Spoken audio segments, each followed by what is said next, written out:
In 1863, elephants were on the verge of extinction thanks in large part to a new type of game the wealthy elite were really starting to enjoy: billiards. Then, in 1965, off the coast of Ireland, a boat towing a device that measures plankton populations ensnared a small but historical piece of trash. And in 1989, a husband and wife cooked up some corn in their kitchen and revolutionized an entire industry.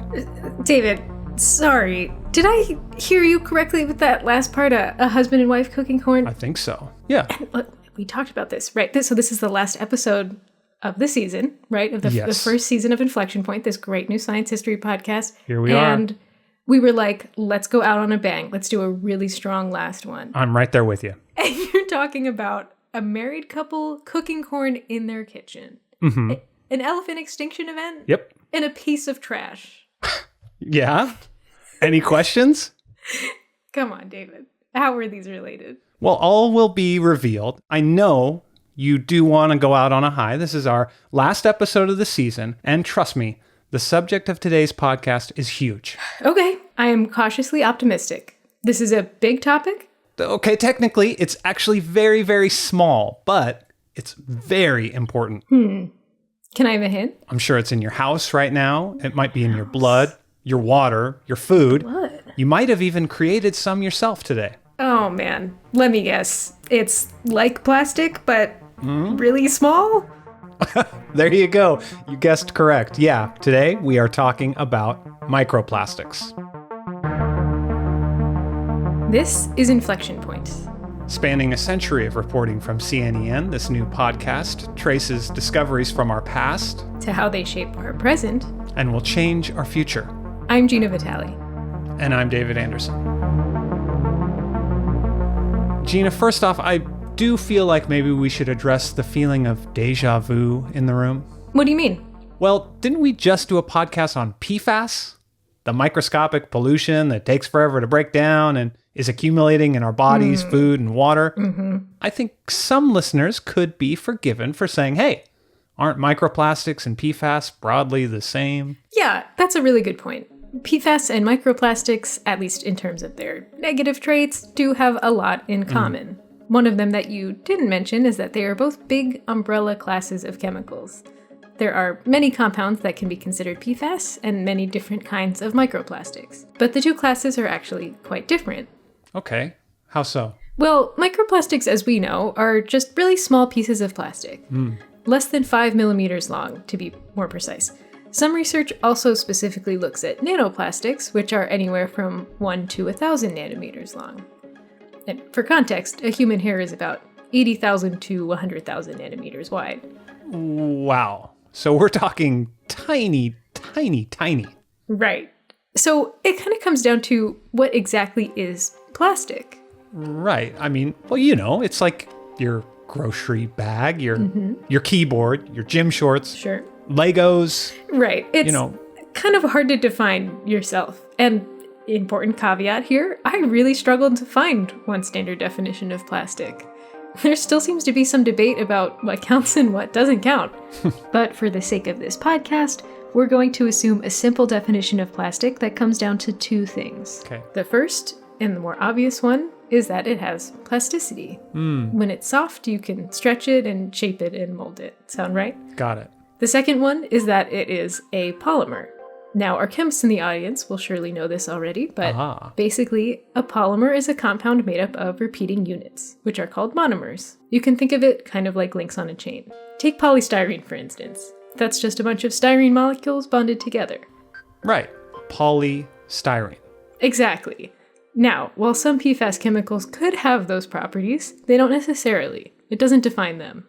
And if you want to know more about how PFAS are defined, definitely go back and check out our PFAS episode 2 episodes ago. Right. So, to explain where microplastics came from, we first need to understand where plastics came from. You know, I think I can actually help out with that. Oh, I thought the first inflection point was something to do with billiards and elephant extinction. Exactly. Okay, great. So we are on the same page. Well, I don't know if we're on the same page. Imagine this. Before the invention of plastic, if you wanted a material that was strong, weather-resistant, and easy to carve into different shapes, you would need to kill an elephant or a tortoise. Oh, okay. Cool. Ivory and tortoiseshell have been used since ancient times to make combs, buttons, and even as a substitute for glass in lamps. And in billiard balls. And billiard balls, yes. The most common billiard game is pool, which uses 15 balls plus a cue ball. And these balls are pretty big as far as stuff made from ivory goes. So they used a lot of ivory. Sure. Billiards was growing in popularity with the wealthy, and there was increasing concern about how aggressively elephants were being hunted for their tusks. So people were worried they would go extinct? Exactly. This was a real concern at the time. However, early plastics did exist. A man named Alexander Parks is sometimes credited as the original inventor of plastic. His creation, which he called Parksine, was made by mixing cellulose nitrate with some solvents and oils. He displayed the material at the London International Exhibition of Industry and Art in 1862. And a guide to that event states that Parksine was, quote, a substance hard as horn, but as flexible as leather, capable of being cast or stamped, painted, dyed, or carved. However, he was unable to scale up his production without sacrificing quality, so his Parksine company folded. Oh, that's a bummer. So, what, the billiards guy copied his idea? That would be kind of an uncharitable take. Okay. Evidently, the plastic that Parks had created wasn't suitable, since in 1863, a year after he displayed his plastic in London, a New York billiard ball manufacturer offered $10,000 to the person who could create a useful substitute for ivory. And it wasn't until 1869 that someone came along with something that worked. So this New York big shot issues forth the challenge, like somebody come up with a really good pool ball? He just shouts it out to the world, says 10 grand for anyone who can figure out how to make a pool ball. Okay. And it took 6 years for someone to come up with something good enough? 6 years. Finally, someone shows up, and his name was John Wesley Hyatt, a young printer from Albany, New York. And he wasn't alone. His brother Isaiah also helped him out. They invented a new type of plastic and founded the Celluloid Manufacturing Company. Gina, any idea what kind of plastic they came up with? Well, this is just a wild guess, but celluloid? Nailed it. Yeah, Oh. You're good. Yeah, it was celluloid. It not only worked as a great ivory substitute in billiard balls, but it could also be made consistently and on a large scale. Interesting. So what was their process? They applied heat and pressure to a mix of cellulose nitrate and camphor, so it was a plastic made with natural materials. Nevertheless, it shares a similar durability to the first fully synthetic plastic that came out about 40 years later, Bakelite. The fact that these billiard balls could be mass-produced signals the first rumblings of a plastic revolution to come. And some of those original balls are still around. Celluloid sounds really familiar. It's used in film, right? Yeah, they used to make film reels out of celluloid. It's extremely flammable. Entire movies have been lost to time after being burned up in the early days of cinema. Nowadays, most films are digital, but if they are shot on film, they're made from a different, less flammable plastic. And plastic has allowed us to innovate in many ways beyond pool balls and movies. It stores food, it's in medical equipment, it's in electronics. It's pretty much ubiquitous. Totally. But back to microplastics. I'm guessing most microplastics start out as macroplastics, right? Just big pieces of plastic that wear down into little pieces of plastic over time? Often, yes. Plastics that are exposed to nature can break down in a lot of different ways, often from the churning of the ocean or from the sun's UV light. But they can also be manufactured in tiny pieces on purpose. Oh. Like microbeads. Have you heard of those? Yeah. They're little pieces of plastic that can be added onto personal care products so that they can be used as exfoliants.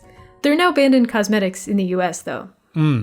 Yeah, I remember these exfoliating microbeads from skincare stuff from when I was in high school. It did not make my skin look good at all. Oh, no. Yeah. Well, like you're a teenager, you're desperate. You're like, I'll try anything. I was trying anything.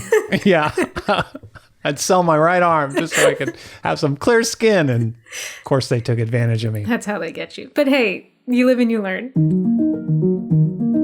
I have the same question that I had about PFAS in our earlier episode. I get that plastics and therefore microplastics can take a long time to break down, and I don't want that junk in my body. So how is it getting in there anyway? Well, we know that there are multiple ways to get exposed to microplastics. We can drink them, eat them, and even breathe them in the air. Breathe them in the air? Yeah. Even now? Right now? Yeah, probably right now. I mean, there's probably some floating around and... Oh, no, David, I don't think you can hold your breath long enough to make a difference. Oh, I think I can. And oh, no. By the way, is it okay if I do the rest of the podcast sounding like this? Okay, I think I'm just going to continue. So the World Health Organization says... Oh, there he goes. Okay, I give up. I'm team plastic now. I don't care. Yeah, it comes for all of us. More plastic the merrier, I say. Anyway, like I was saying, according to the WHO, quote, the available data are insufficient to determine whether exposure to nano and microplastic particles is associated with any direct or indirect characteristic pathology. Basically, we don't know enough yet to draw a lot of definitive conclusions about health impacts. Oh. But there are a lot of concerns. For starters, as we talked about, plastics aren't just one chemical, they're a bunch. Some of these may have more serious health effects than other ones. Super. And even if the plastic isn't that dangerous, it may be a vehicle for something that is. Okay. I'm afraid to ask. Like what? Well, like pathogens, maybe? Oh, boy. Or PFAS. Wow. It's common for plastic to be coated with PFAS. Very, very cool. My two favorite things together at last. Well, at least I can take refuge in the idea that plastics are too big, of course, to cross the blood-brain barrier. They couldn't possibly get in my brain. Oh, no. Yes? Well... Tell me some good news, Gina. Okay, unfortunately, we have found micro and nanoplastics in the brains of people who have died. And in a recent study, researchers found a higher concentration of micro and nanoplastics in the brains of people who had been diagnosed with dementia than people who hadn't. Okay. Yeah. Do you think that maybe for once we could do a happy podcast episode with zero existential dread? Maybe next season? Okay, great. All right, let's start brainstorming now. I was thinking next season we do an episode on Hawaii. I like Hawaii. Or ice cream. Ooh, ice cream would be good. Could we do an episode on a warm breeze brushing my face as I gaze with appreciation towards the kaleidoscopic majesty of the sunset? Tell you what, if you can find 3 inflection points for the kaleidoscopic majesty of the sunset. Sun, shade, and sand. Let's circle back. There's a lot to dig in there. Those are some really good ideas, for sure. Yeah, that's a start. I'm just spitballing, so. Back to the present here. Yeah. I hate to depress you more. I can tell that you're feeling a little bit low. Okay. I don't know if it's possible to be more depressed. Oh, I know. But continue. It's not actually just humans that we're worried about with microplastics. I'm aware. You know this? Yeah. Gina, do you remember that non sequitur at the beginning of the episode about plankton? Yeah, you mean your inflection points? Like what the whole show is about? Right. Yeah. Inflection points. Sorry. Yeah, I think remember. I have too much plastic in my brain. Plastic on the brain. Anyway. It's dark. Let's journey back to 1965. Yeah. So back me up here. The history of microplastic pollution and regular old plastic pollution, they're tied together, right? Sure, broadly speaking. So I kind of wanted to find out what's the first plastic pollution on record. I think that, if we try to track down the first microplastic, That sounds like it might take a while. like trying to find a needle in a haystack, but the haystack is the size of all the world's oceans combined, and the needle is 100 times smaller than the average needle. Nobody said this podcast would be easy, David. Tell me about it. Now, no doubt plastics have been littering our world since the day they were invented all those years ago, even back to that first plastic pool ball.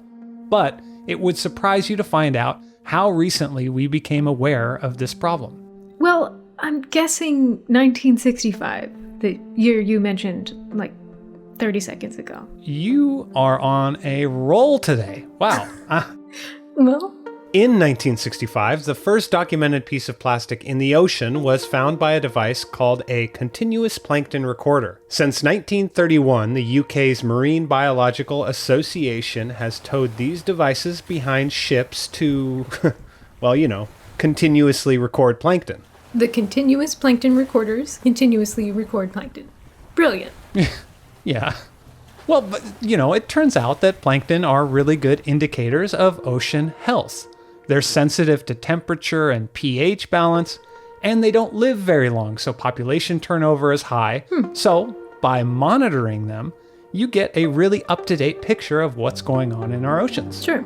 The devices collect plankton along the journey, and when they arrive, someone opens up the device, looks inside to see what's going on.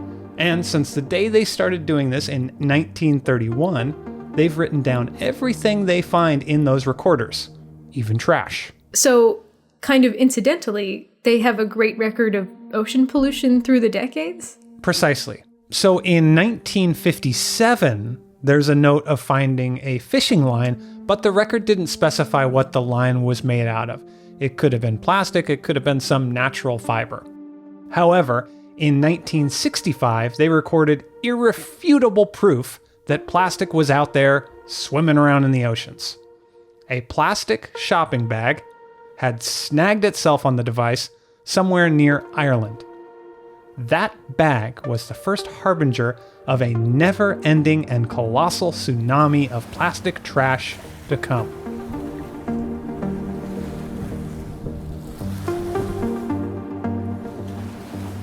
Wow, that's very sobering.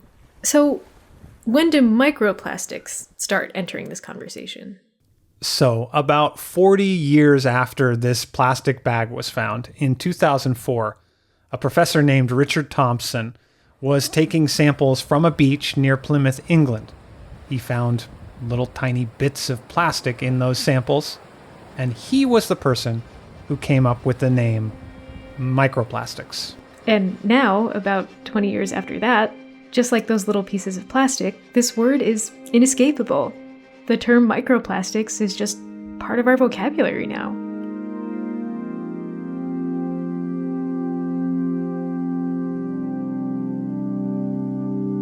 So that's quite dark, but there are reasons to be hopeful. You okay, David? What's going on? Forget it. Sorry, David, are you still with us here? Stupid. This is bad. I've seen this once before. Listener, I believe David is experiencing what we in the scientific community call being really bummed out by forces outside your control. Hold on, David. I know just the person to call for help. Hello, this is Bri Barbu, a reporter covering all kinds of organic chemistry, polymer chemistry, and green chemistry for C&EN. Hey, Bri. Yeah, David's a little down in the dumps about microplastics. We were just doing the podcast talking about it, and I think it just kind of started to get to him. Bad case of existential dread. Ooh, yeah, I've been there many times. What's he doing? He's currently staring at the middle distance, just at nothing in particular. That sounds pretty serious. I thought it might make him feel better to know more about the solutions people are working on. Think you can help us out? Sure. Maybe it'll help David to learn about a topic I covered last year, biodegradable plastics. Awesome. Yeah, no, I think that'll be great. Okay, when you say biodegradable, what does that really mean? Well, in the simplest possible terms, it just means that the plastic can be completely disassembled and metabolized by microbes into carbon dioxide, biomass, and depending on the conditions, water or methane. And for a plastic to be biodegradable, its monomers have to be linked together by chemical bonds that are easy to break by things found in nature, like water or enzymes. A lot of biodegradable plastics are made from bio-based monomers, but there are some that are made from petrochemical feedstocks. It's sort of important to note that just because a plastic is bio-based does not mean it will biodegrade. But, okay, so biodegradable plastics still make microplastics, right? That is true. To break all of those bonds, to go from, your long polymer chain to something that microbes can get their little chomping enzymes into, they kind of have to become microplastics. They have to go through that stage. That's not necessarily all bad because they will still eventually degrade after that point. Sure, and conditions probably matter too, right? Depending on the plastic? Conditions matter a lot. I don't think it'll be a surprise to a lot of our chemist listeners that reaction rates depend on a lot of factors. Temperature, what kind of microbes are around, pH. It's important that you match the material that you're degrading with the ideal conditions for biodegradation so that you actually get it broken down in a reasonable amount of time. PLA, polylactic acid, should go to a commercial composting facility, but polyhydroxyalkanoates, PHAs, don't necessarily need those specialized conditions. How does the use matter? What should be a candidate for biodegradable plastics? These are things that will inevitably shed plastic into the environment as a course of their normal use. Take shoes, for example. The shoe soles are bound to lose plastics from wear and tear, so those might as well be biodegradable, according to one of the companies that I wrote about. Or fishing lines, which are pretty easy to lose in the ocean. Probably a good choice to be biodegradable. Right, so if it's going to go into the environment anyway, and it's not something that you can really replace with a non-plastic, that's a good candidate for making biodegradable. And could help in some way with plastic pollution. We want to be removing plastic from the world faster than we create it. If we create plastic faster than we can recycle or degrade it, then we're still adding to the net amount of plastics in the world, and that includes the net amount of microplastics in the world. It's really important to mitigate the problem and move away from single-use plastics. But if we use them thoughtfully, biodegradable plastics can offer us a little glimmer of hope. Ah! David, are you back? Did someone say biodegradable plastics? Yeah, 100 times we said that. Wow. And is that Bri on the line? What is she doing here? Hi, David. Bri, thank you so much for your help. I think David is back to, his version of normal for now. Yeah, you bet. See ya. Bye, Bri. Later. Hey, she's really nice. We should have her come on the show sometime, as a guest. Okay.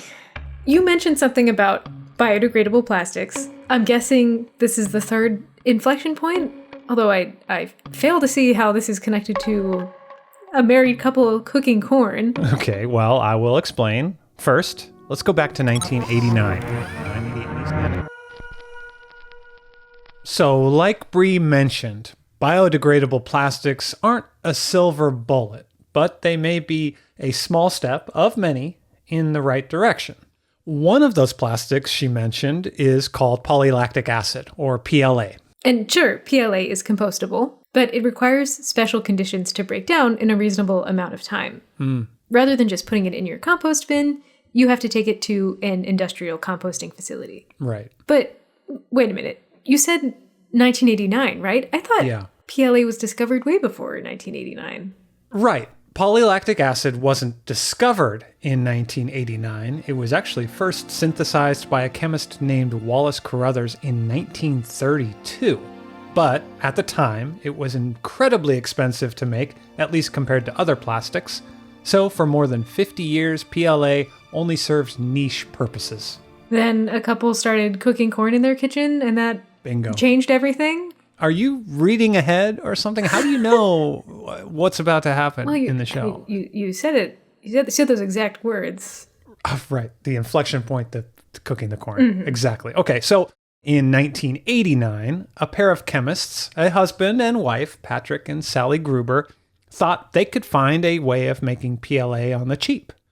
They used corn to synthesize it. Huh. Together, they found a way to use their kitchen stove to transform corn kernels into PLA. The basic process we use nowadays is to start with starch, convert it into sugar, and then ferment it to produce lactic acid. We convert that into lactide and then polymerize it into PLA. So, by using corn to create the plastic, they could reduce the price, right? Since corn is so abundant? Yeah. Before the Grubers came along, it cost $200 to make a single pound of PLA. Nowadays, it's less than $1.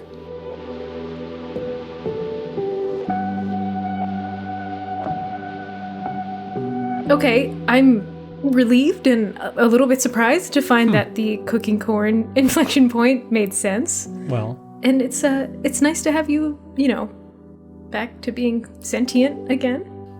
yeah, I mean, I do feel a little bit better. Reading off an inflection point always cheers me up. Yeah. But I also feel a little powerless still as well. Okay. It seems like microplastics are unavoidable, and we're just waiting for these giant policy changes or remediation methods to pan out. Look, it is overwhelming, and hopefully science and research will give us some more answers soon.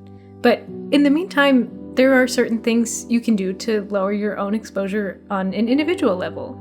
For instance, you can drink tap water instead of bottled water. You could also ditch your plastic cutting boards.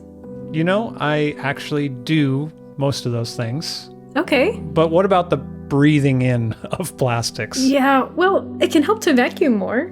Okay. And, maybe surprisingly, even to wash your clothes a little less often, so they have fewer opportunities to shed microplastics. I guess that makes sense. I could probably do those things, or, Or what? I could find some remote hillside where microplastics have somehow, improbably, never reached, and I could just go herd goats. Honestly, David, I'm not sure there's anywhere you could even go that hasn't been touched by plastics. I mean, I could probably go to the moon. Even the moon has plastic on it. You know that, right? The moon? Well, yeah, like you weren't really going to move to the moon. We need Wi-Fi to upload the podcast episodes. That's true. And Gina, I hope I'm not spoiling anything here, but you and I are already hard at work on season 2 of Inflection Point. That's right. And we better pick up the pace. The next season is coming out later this year. Geez, you're right. I still need to figure out the inflection points for ice cream and Hawaii. And the kaleidoscopic majesty of the sunset. Oh, of course. Yeah, how could I forget? And listeners, if you are excited to find out the real topics that we'll be covering next season, make sure you're subscribed to Inflection Point on the podcast platform of your choice. We'll be updating that feed soon with information about season 2, so stay tuned. Thanks for listening.